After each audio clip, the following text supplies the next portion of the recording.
Hello everyone, आज के इस वीडियो में हम लोग लॉरेंज फोर्स के बारे में पढ़ेंगे। ये बहुत ही छोटा सा टॉपिक है लेकिन काफ़ी जगह इसका यूज़ है। तो आइए देखते हैं लॉरेंज बल क्या है। तो लॉरेंज ने सबसे पहले ये बताया था कि अगर कोई charge particle electric field as well as magnetic field में मोशन करेगा तो उस पर फोर्स कितना होगा। तो सबसे पहले अगर हम बात करें इलेक्ट्रिक फील्ड की, तो अगर मेरे इलेक्ट्रिक फील्ड में कोई चार्ज पार्टिकल है तो उस पर जो फोर्स लगता है वो फोर्स होगा F E equal to Q into ई।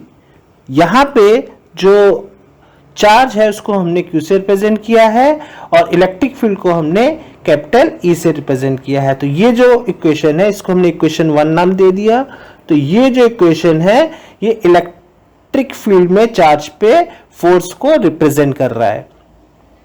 और अब हमने पढ़ा है कि अगर कोई चार्ज पार्टिकल मैग्नेटिक फील्ड में मूव करता है तो उस पर जो फोर्स लगता है तो उसको अगर हमने एफ एम से रिप्रेजेंट किया तो एफ एम इक्वल टू होगा क्यू वी क्रॉस बी।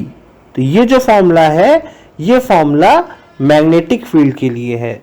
ठीक है, तो अब लॉरेंज ने कहा था कि अगर कोई चार्ज पार्टिकल इलेक्ट्रिक फील्ड और मैग्नेटिक फील्ड अगर किसी स्पेस में दोनों में हो, दोनों फील्ड्स हो, तो उस पे जो फोर्स लगेगा वो फोर्स होगा that is F equal to F E plus F M. तो यहां पे हम एफ ई की वैल्यू रख देंगे that is Q E plus Q V cross B.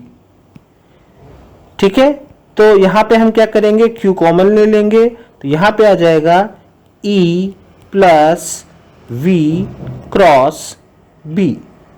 तो ये हो गया आपका लॉरेंज फोर्स की वैल्यू।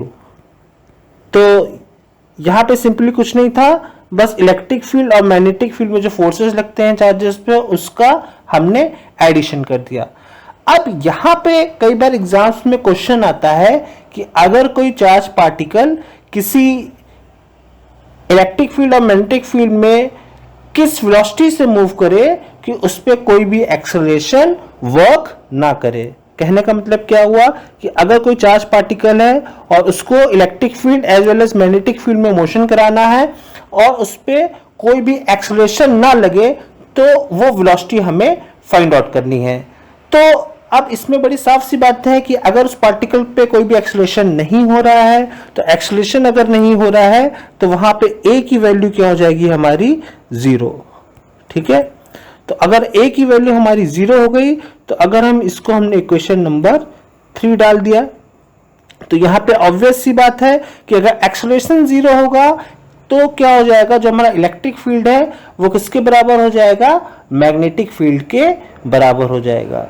ठीक है, मतलब उस चार्ज पार्टिकल पे इलेक्ट्रिक फील्ड जितना फोर्स लगाएगा उतना ही मैग्नेटिक फील्ड भी फोर्स लगाएगा। तो इट मींस क्या होगा, यहाँ पे एफ ई की वैल्यू क्या हो जाएगी, वो वैल्यू एफ एम के इक्वल हो जाएगी। ठीक है, तो अब हम यहाँ पे सिंपली लिख देते हैं एफ ई की वैल्यू है आपकी क्यू इंटू ई। ठीक है, और यहाँ पे जो एफ एम है मतलब मैग्नेटिक फील्ड में जो फोर्स लगता है वो लगता है मैग्नेटिक फील्ड में क्यू वी क्रॉस बी। अब यहां पे हम एक स्पेशल केस लेंगे कि यहां पे हम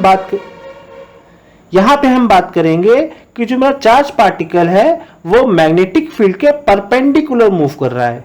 ठीक है, मींस जो V है वो क्या है, मैग्नेटिक फील्ड के परपेंडिकुलर है। तो अगर V जो है, जो पार्टिकल का मोशन है वो अगर मैग्नेटिक फील्ड के परपेंडिकुलर होगा तो यहाँ पे जो V क्रॉस B है तो इसको अगर हम क्रॉस प्रोडक्ट को ओपन करेंगे हो जाएगा VB साइन 90 डिग्री और साइन 90 डिग्री की वैल्यू होती है आपकी 1। तो यहाँ पे आ जाएगा इसकी वैल्यू QVB।